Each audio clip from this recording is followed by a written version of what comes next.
నంద్యాల జిల్లా నందికొట్కూరులో శ్రీశైలం నీటి ముంపు నిర్వాసితులు రీలే నిరాహార దీక్ష 150వ రోజుకు చేరుకుంది.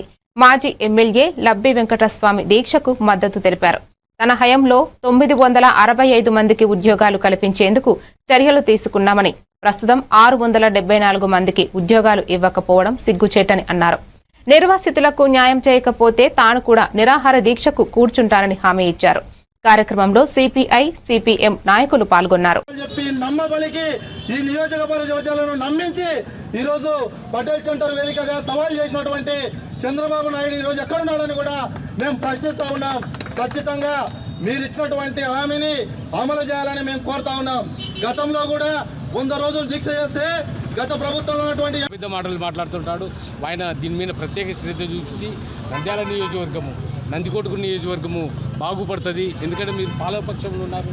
దయచేసి ఆ నీళ్లను రైతులు బాగుపడతారు కాబట్టి అది చేయండి. అలాగే కాబట్టి దయచేసి మీరు వాళ్ళ కోరికను తీర్చండి, వాళ్ళ మనోభావాలను ఆలకించండి, వాళ్ళ మనోవేదనకు గురి చేయకండి.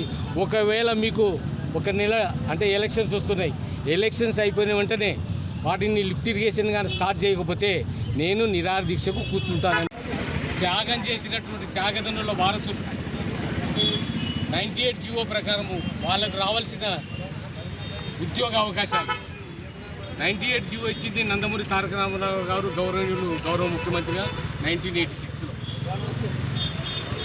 గౌరవ ముఖ్యమంత్రి ఆ ఉద్యోగాలను కూడా వీళ్ళకి ఇవ్వండి. వాళ్ళ ఫైనాన్స్ క్లియరెన్స్ అది లేదు ఇది లేదు అనే దొంగ సాకులు నాటకాలు ఆడవద్దండి. ఏదైతే మీరు నిజమైన లబ్ధిదారు ఇరిగేషన్ ఇస్తానని మేము చాలా సందర్భాలు విన్నాము. మీ సొంత డబ్బులు పెట్టినా మంచిదే, ఎందుకంటే మీరు కోటీశ్వరులు కోట్లకు పడగలిగినారు. ఈ ఆంధ్ర రాష్ట్రాన్ని అంతా కూడా మీరే కొన్ని ఆశ్చర్యం లేదు.